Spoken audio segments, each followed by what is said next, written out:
Let's make a perspective poppy field with Ms.Boley. What is perspective? Well, you're seeing an example of perspective on the screen right now. So just using lines, we're able to create the illusion that you could reach your hand right into that square box that we're seeing on the screen.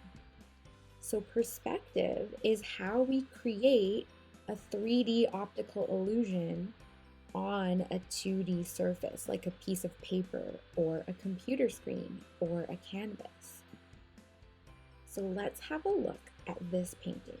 This painting is by Claude Monet, and it shows a haystack with a poppy field in the background and some houses and trees in the background as well.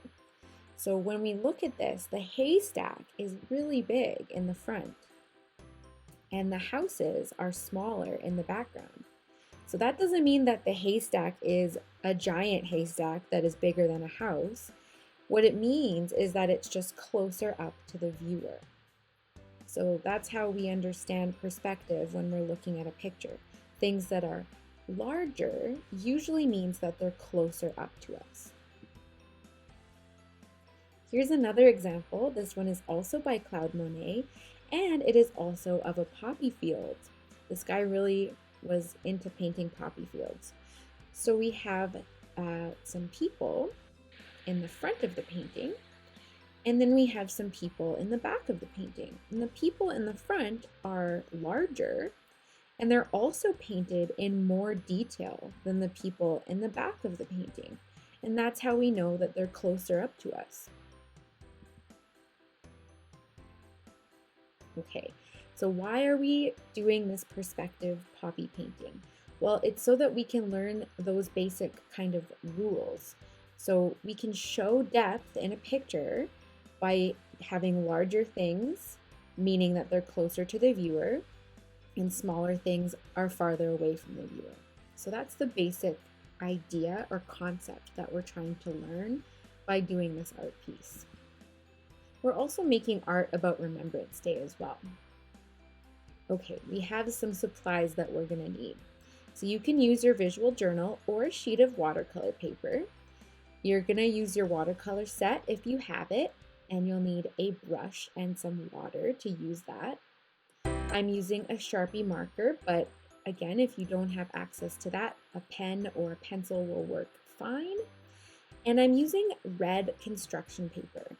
And again, if you don't have access to that at home, but you do have access to your watercolor set, you can paint a beautiful section of a paper red, and that will work as well, or color with markers.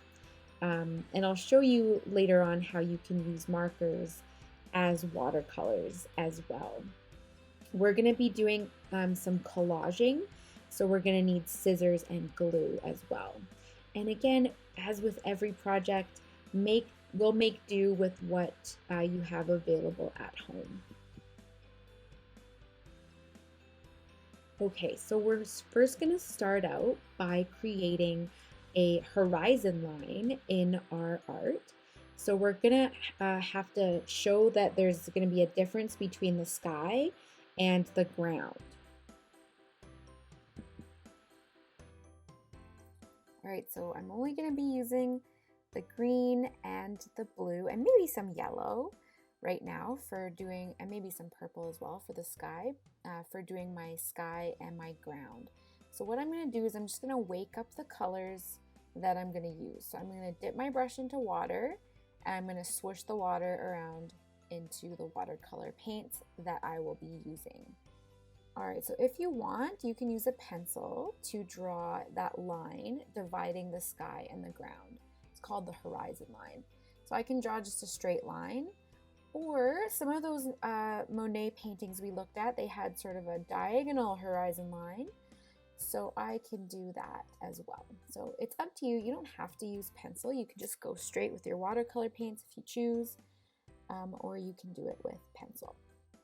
All right, so I'm going to dip my brush into water again, and I'm going to dip it into the blue paint.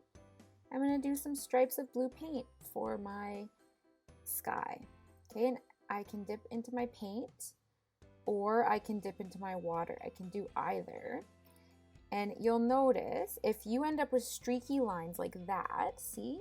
If your brush is making a streaky line, it likely just means the brush is thirsty and you need to add some more water. Okay, so this is maybe the first time you've ever used watercolor paint. So just, if you ever notice a streaky line like that, just add a bit more water. And if your paints are too light, then you add more paint. Okay, I'm gonna add a bit of purple. Just gonna have some fun. I'm gonna add some purple into the sky, and it's gonna be wonderful. Okay, so now that I have my sky all ready to go, I'm going to add my ground. So I'm gonna use green, and I'm going to be doing collage poppies. So I'm gonna paint the whole entire bottom of my paper green. I'm not going to worry about leaving any space for poppies because I'm going to be doing them with collage. So same thing, I woke up my green paint using my water, and now I'm going to cover the whole rest of my paper with green paint. And I can also do some brush strokes that go up and down, not just side to side, because these might be the poppy stems or these might be grasses. And because this is watercolor, it's going to just look wonderful and make a beautiful texture. So have fun doing your background, and then you're going to set it aside and let it dry. All right, we're going to use some red construction paper. So I have 2 shades of red. And if you don't have red construction paper, something you could consider doing is you can color with markers on just a regular white piece of paper. And then you can add water using a brush, and it looks beautiful. So if you don't have access to red construction paper, try to be creative and think of some other options that could work. I'm going to be using a Sharpie marker to draw some beautiful poppies on my red construction paper. We're going to be drawing sort of abstract poppies. So I am thinking about what a poppy looks like and thinking about pictures that I've seen of poppies, but I'm not actually looking at a picture. I'm kind of just doing a little bit of a messy spiral to represent my poppies in this art piece.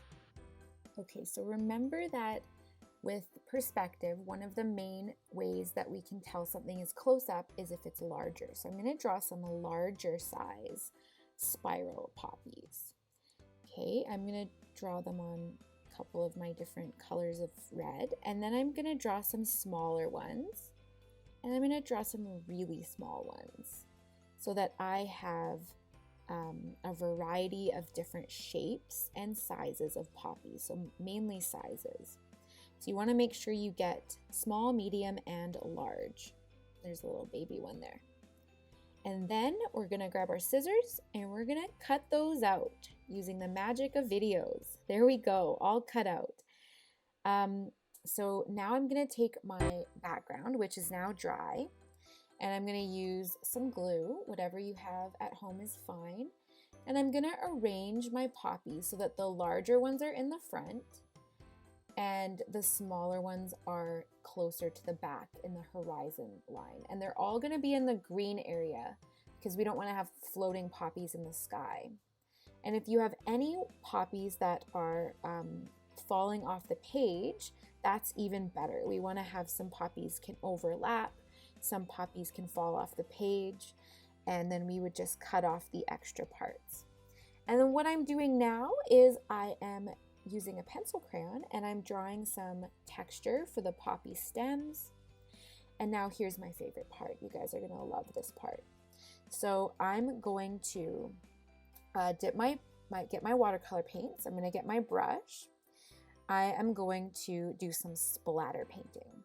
So please make sure that you're doing this in a spot that you can easily clean up.